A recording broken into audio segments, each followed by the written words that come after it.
because I refuse to not be first. Do we do enough? Well, I never shut up about it. It must have been about 16, 17. We nicked their guilt rings. Right, the bouncers' guilt rings. This is no good for me. That's the reality. If you want the honest truth, and I see it every day. This is Colin McGuigan for IFL TV, proudly sponsored by Everlast, the busiest man in New York City today, Frank Smith. Frank, how have you found this week so far? Good, mate. It's good. I'm not busy. I was only busy because I wasn't at the press conference. So you think there's some Pending AJ news? there's some pending news of pendingness that's being worked on. Pended. It's been what?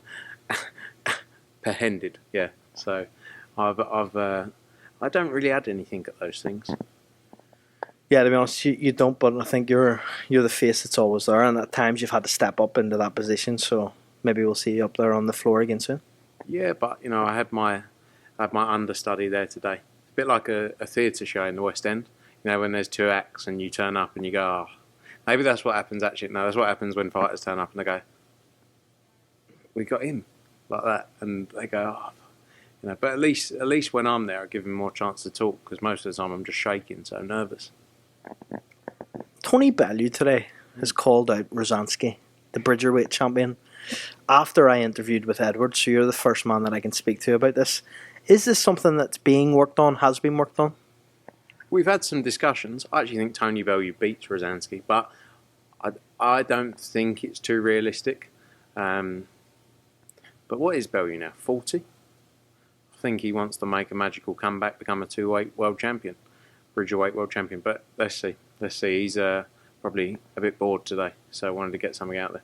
When you say you've had talks, how advanced have those talks been? Not really advanced. Just Tony said it a few times. Hence why that social media post is out there. He's pushed for it. But let's see. I don't think it's too likely. But who knows? Sonny Edwards' BAM announced a few hours ago now. Big fight. Eddie has stated in my interview with him that it lands in the US. He said you're the guy to talk to as to where it lands in the US. Can you give us a bit of an idea? Working through it now. We haven't finalised completely the location just yet. It won't be in San Antonio though. That's not a Sonny Edwards request at all. But I think we're looking at a few different locations for the later part of the year, and just should be able to firm it up sort of in the next couple of weeks. We wanted to get out there. It all forms part of this overall like the scheduled discussion we were talking about just before we started on the interview. Is we want to build out a long-term schedule, but we wanted to get that out there because, as Eddie said previously, both of the fighters would have posted about it if we didn't. So that was the key for us, and now we'll go to work just to finalise the location. Got 2 or 3 options in the US that we're working through, and like I say, news very soon. Those options in the US, would it land somewhere maybe like Las Vegas, Phoenix, New York maybe? Possibly. One of the ones we're looking at is possibly Arizona. Not New York, unlikely, but Arizona is a potential. Vegas could be interesting. Arizona's potentially one of the likely options. Eddie mentioned on the MMAR yesterday with Ariel Helwani, and Eddie often maybe speaks a little too much at times, and he spoke about Chisora and Ngannou. He said that he thinks that it's likely to land up on the AJ Wilder undercard. What do you know about those discussions? You're obviously very close with Del Boy. Nothing. Look, I know Del Boy wants to keep on fighting, wants to keep on going. There's a lot of fights out there to be made. Is the Dillian White rematch as well. We all know what happened in those first 2 unbelievable fights. That's a potential one that's being spoken about. But look, I think Derek wants to keep on going, like I say. So let's see how things play out. We're actually meeting with the Saudi team, Prince Khalid, next week in London. Hopefully we get some, talks will keep progressing for this big show at the end of the year. I asked Eddie about the 2nd of September where the show would land in the UK. He actually said that it's more than likely going to be in the US now. Where would that be? Working on a few locations. It depends a little bit on the main event. One of the options we're working on at the minute is potentially Dimitri Bivol. Chicago could be a good location for that. So that's potential. We were working on a date in the UK on September 2nd, but it looks like Joyce Sang's that date, and we will try our best to try and not clash, especially with major shows. Joyce Sang's a big fight. So I think US most likely for that date now. Would we say that Dan Aziz is now the front runner for the Bivol fight on September 2nd? And you've mentioned Chicago, Eddie kind of said maybe Las Vegas. Yeah, it could be Las Vegas as well. Like I say, I let him do all the. He can pick wherever he wants. So wherever he says is where it will be. But Dan Aziz, is a target we're speaking to Dimitri's team shortly. Dimitri will take on any fight, is the reality. But Dan Aziz is someone we've been speaking to. I think it's a great fight. WBA ranked number 2, and interesting fight for sure. And he's not going to shy away from any challenge. Is Dan Aziz a promotional free agent now? And will you be looking at signing him to Matchroom going forward if he does take this fight? Yeah, he's promotionally free agent. I saw lots of things online. Don't really understand. I think people getting a bit desperate, putting things out there that aren't quite correct. But we would love to do that fight, and if Dan Aziz fought Dimitri Bivol, we'd definitely win or lose. Look, there'd be something after that as well. He's a brilliant fighter. He's shown that. Highly ranked as well, and deserves the opportunity. I think it would be a fun fight as well. Yeah.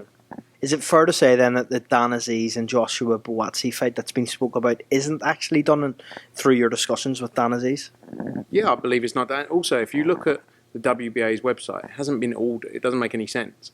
Basically, what people are trying to do is force Dan Aziz into a position because they're desperate. And again, it shows a bit of inexperience, is the reality. But why would you send out a press release saying land on August 19th? It's not even agreed. It might be. Again, it's a bit like it could be agreed. We might not do the Bivol. It could be agreed. But you can't force people into doing something by putting out press releases saying ordered. It hasn't been ordered. Basically, it's number 1 and number 2, and what you said is we'd like to make this fight. We'd like to request it as a final eliminator. Would you approve it as a final eliminator? So yes, we'll approve it as a final eliminator. So it's not on the WBA's website as number 1 v number 2 ordered. Otherwise, that could go to purse bids. Eddie spoke to me about another possible fight, Caroline Dubois versus Beatrice Ferreira. Is that one you think that you would be able to make this early in both of their careers? Yeah, for sure. For sure. Beatrice, unbelievable talent. She boxes on our July 1st show in Sheffield. She's obviously got the amateurs as well that she's ongoing. But it's definitely a fight we'd love to make. Caroline Dubois is a tremendous talent as well, and I don't think would shy away from any challenge. So let's see. But yeah, Bia would be up for that for sure. And July 1st, she's got a real tough fight actually in just her 3rd outing, I think it is. So she's not going to shy away from any test. Spoke to Eddie as well about Mauricio Lara. I did, yeah. He said Cordina is a possibility. Do you like that fight for Mauricio Lara next, and do you think that it's a makeable fight for Matchroom? Yeah, possibly. I spoke to Mauricio's manager yesterday. There is a desire as well, though, to look at staying at 126. He's confident and comfortable that he can make the weight again still. Look, Mauricio's built a great name for himself. I think it would be a brilliant fight against Joe Cordina. Joe Cordina's shown how entertaining he is, and it would make a lot of sense. Mauricio's built a name in the UK for himself as well off the back of the performances he's had. But work to be done on that. It's by no means a fight that's close. It's just something that's in the air that maybe we've spoken about. It doesn't mean it's set. There's other options as well for Mauricio, maybe to have a comeback fight in Mexico if he wants to stay at 126 as well, possibly headlining one of our Mexican shows. And Joe, the aim is to get him out in September back in Cardiff again. Would Warrington likely for the 9th of September at the City Ground? Is that correct? Possibly a bit later. Look, we got conversations ongoing with the City Ground and Nottingham Forest. They want to support Lee 100%. I think it's tough because they're putting a new pitch in this summer. I think it's the first time they've done it in a long, long time. And the problem is when you put new pitches in, you normally can't really disrupt them so early on. Because obviously I'm a grass expert. I've spent a lot of time in the grass business selling grass to Premier League football clubs. And I know about the sunlight needed and requested and required by the grass at the football clubs. Don't know how that went from, but Frank Smith, grass dealer. Yeah, I'm a grass expert. I am, but I I know from discussions with a lot of football stadiums. Look, the reality is the groundsmen at these football clubs don't really want the pitch cover for 4 days. Is the truth. The club very much want to host events there, not just boxing, but multiple events. You know, we've been speaking to them for a while now. My only concern would be that it's too soon after the new pitch, and that pitch needs time to, whatever the technical term is, I'm not that much of a grass expert, to be able to flourish. And then next year, potentially, we could do an event there on the grass. Wow. Extraordinary conversation with Frank Smith on grass. I don't know where this has went. Tell me this, though, speaking about grass. Is it a messy situation with Kolmatov? What's that got to do with grass? Messy grass. That's terrible. No, I thought you were going to be about some grassing someone up for lying or something. Komatov, yeah, I think I see a way around it all. The Wood Warrington fight's a massive fight to be made. You know, Is the way around it, though, that you need to pay him step-aside money, but in the interim he fights Ray Ford, for example? Is that the workaround? or maybe wait. You know, it's not that long away now. We're coming towards the end of June. You know, if we're looking at September time, it's not that far away. Maybe wait and we make that Ray Ford fight for the title after that fight. Look, at the end of the day, obviously we all respect mandatories and we'll, you know, follow rules as always. But at the same time, we want to make the most appealing fights as well. And I think Wood Warrington, as we've stated, is a fight that people want to see. I think it'll be a great fight, and we're going to do everything within our power to make that happen. Katie Taylor, Chantel Cameron seems to be agreed in principle. Will it land first of all in Dublin? And what's the undercard look like for another fight back in Dublin? Yes, back in Dublin. Yep, at the Three Arena. Very, very likely. And I've seen a lot of talk about the fighters. Chantel Cameron went out there and deserves all the plaudits because she showed her class and ability to get the win that night. It was a fair playing field. I thought the scorecards were very fair. And a tremendous atmosphere and a tremendous event overall. You know, our job is to deliver the best opportunities and the best fights for the fighters. And I think the best opportunity and financial opportunity for the fighters is still to do the fight in Dublin. And that's our job for the fighters, to deliver for them. So Dublin's the plan, just working on a few details around it all now to get everything tied up. Again, comes back to the overall schedule as well and lining that up to get that out there. In terms of undercard, you know, I think you'll see Gary Cully back out on there. I'm hopeful, and I think he will go into the rematch on that card. He's taken some time away, and he'll be back training soon. I think you'll see Thomas Carty back out. We saw the atmosphere. Carty, Johnny Fisher, maybe? No, unlikely if I'm honest. But we saw the Carty party in there. It was some atmosphere in there for that. So, you know, he'll be on the card as well. I'm trying to think what else I've get Keevan working on a fight for him maybe on there. There's one other one that my mind is completely blanked about. Paddy Donovan possibly. Paddy Donovan. I don't think on JJ, but Paddy Donovan possibly back out there. There's another couple of local fighters as well we're talking to, maybe about going on the undercard there. So you're going to see another great card when that fight comes around, and can't wait again to create the atmosphere because it was one of the best things I think we've done. You know, one of the best shows and events I've been at. Speaking of JJ Metcalf there, what's next for him? Any plans yet? We're looking at opportunities at the minute. You know, he's gone in there and he's delivered every time. We're seeing what's possible and trying to make. It's a tough division as well, though. You know, we've got Israel Madrimov as well, who's essentially mandatory.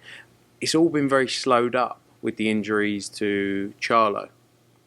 Holding the belts and. Look, again, he's injured, but at the same time, we want to try and keep the belts active. So hopefully at some point soon, those free up and there's potential to make big fights. Fabio Wardley opponent, where are we at with that? Working through options now. There's been a lot of talk about Dave Allen. I think it's unlikely. But yeah, working through potential options for that now. Will you work with Dave Allen going forward? Is there any other possible opponents for Dave? I think it would be good if Dave Allen, we maybe get a win, a win and show. Look, I saw him the other week. He looks in tremendous shape.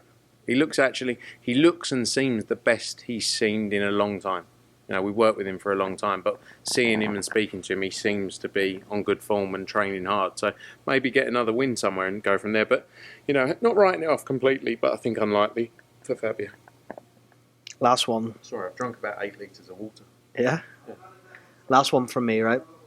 Eddie said that it's maybe unlikely that we see AJ out in August. Any comment to make on that? I disagree with him. I think we'll see him out in August. Hopefully news very soon. I like when you disagree with him, and that actually leads me on nicely to my next question. You missed the press conference today. You're now of the opposite opinion to Edward, which makes me think that this morning, while the press conference was on, you were working on that AJ news. Is Caballero a likely opponent?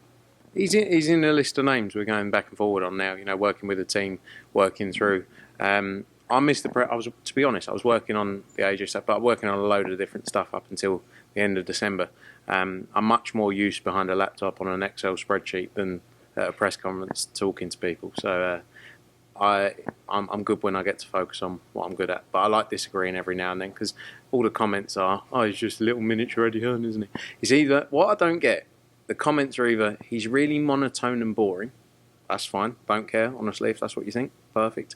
But at the same time, he's basically Eddie Hearn. I've never heard anyone call Eddie monotone and boring. He sounds just like him. Well, which one is it? I'm confused. So I'm trying to break out and my shell, be someone new. Ebony Bridges land on that AJ undercard? Yeah, possibly. That's the discussion.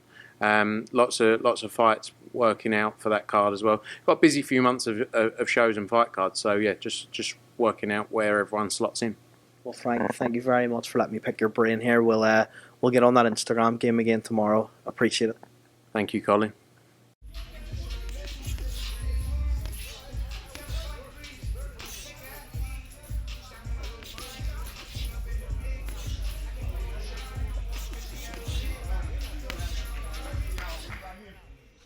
Because I refuse to not be first.